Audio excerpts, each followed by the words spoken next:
हम देख सकते हैं समंकों का वर्गीकरण, इसे इंग्लिश में हम कह सकते हैं क्लासिफिकेशन ऑफ स्टैटिस्टिकल डेटा। वर्गीकरण के अंदर जटिल तथ्यों को सरल रूप में प्रदर्शित किया जाता है। इनके आधार पर प्रतिनिधि मूल्यों की गणना की जाती है। इन्हें तुलनात्मक रूप से रखा जाता है कौन सा अच्छा विकल्प है, और सर्वोत्तम विकल्प का चयन करने के निष्कर्ष के आधार पर हम निर्णय लेते हैं। तो हम ये देखेंगे कि जो भी हमने समंक एकत्रित किए हैं उन्हें हम उद्देश्य के आधार पर, इसका एक पूर्व निर्धारित उद्देश्य होगा। इन सभी कार्यों करने के लिए इनका एक पूर्व निर्धारित उद्देश्य रहेगा।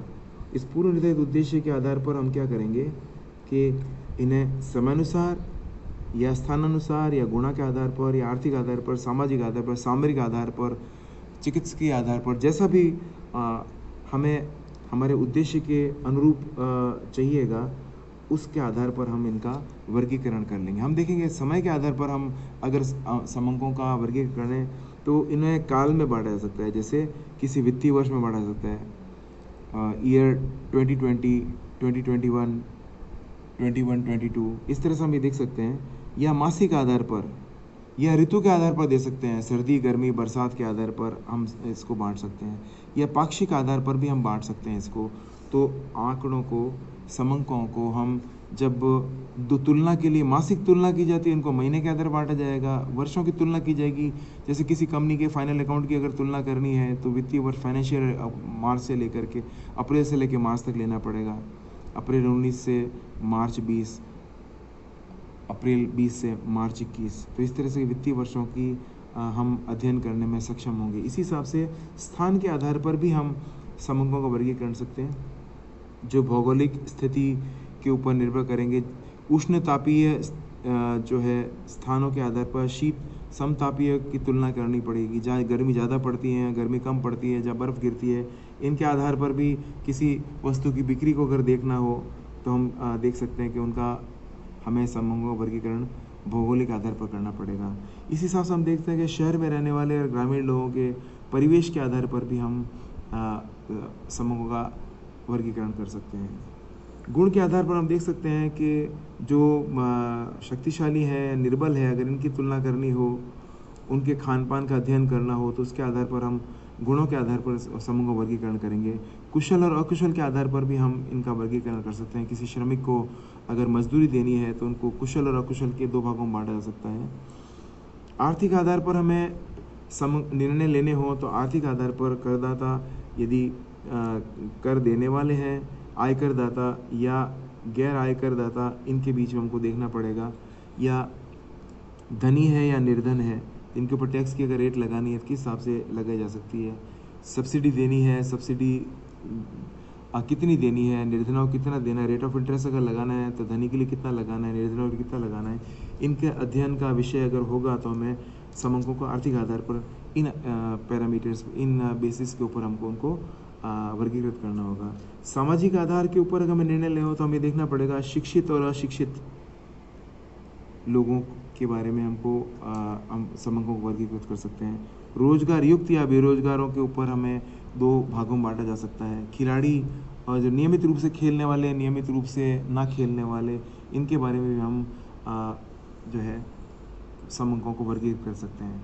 जब समंकों को वर्गीकृत कर लिया जाएगा तो हम देखेंगे कि उन्हें फिर श्रेणियों में बांट दिया जाएगा अध्ययन करने के लिए।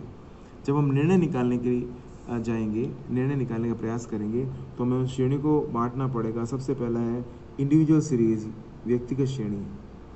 इसमें व्यक्तिगत मूल्यों को लिया जाता है और ये छोटे अनुसंधान में प्रयोग में ली जाती है। छोटे क्षेत्र अगर होगा हमारे 10 लोग, 20 लोग, 50 लोगों का, एक कॉलेज के 200 लोगों का अगर अपन को स्टूडेंट्स की हाइट नापनी है, एवरेज हाइट कितनी है कॉलेज की, जहाँ 200-250 लोग भी हों, तो हम इसके अंदर ले सकते हैं कि व्यक्तिगत श्रेणी के अंदर जितने भी सबका व्यक्तिगत नामों के आधार पर उनके माप लिए जा सकते हैं, उनका औसत निकाला जा सकता है, उनके भार का औसत निकाला जा सकता है, उनकी ऊंचाई का औसत निकाला जा सकता है, उनके मार्क्स का औसत निकाला जा सकता है।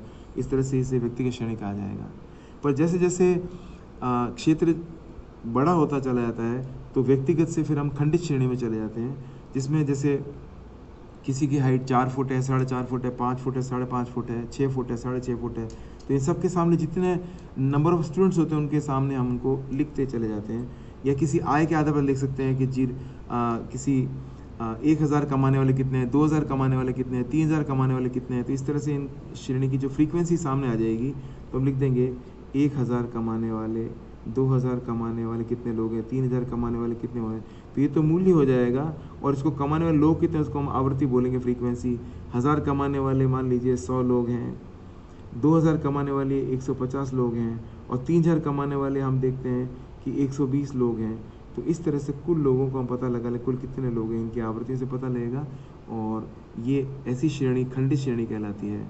इसके पश्चात हम ये देखेंगे कि अखंडित श्रेणी, जिसके अंदर अखंडित श्रेणी का दूसरा नाम है सतत श्रेणी, जिसमें वर्ग दिए जाते हैं।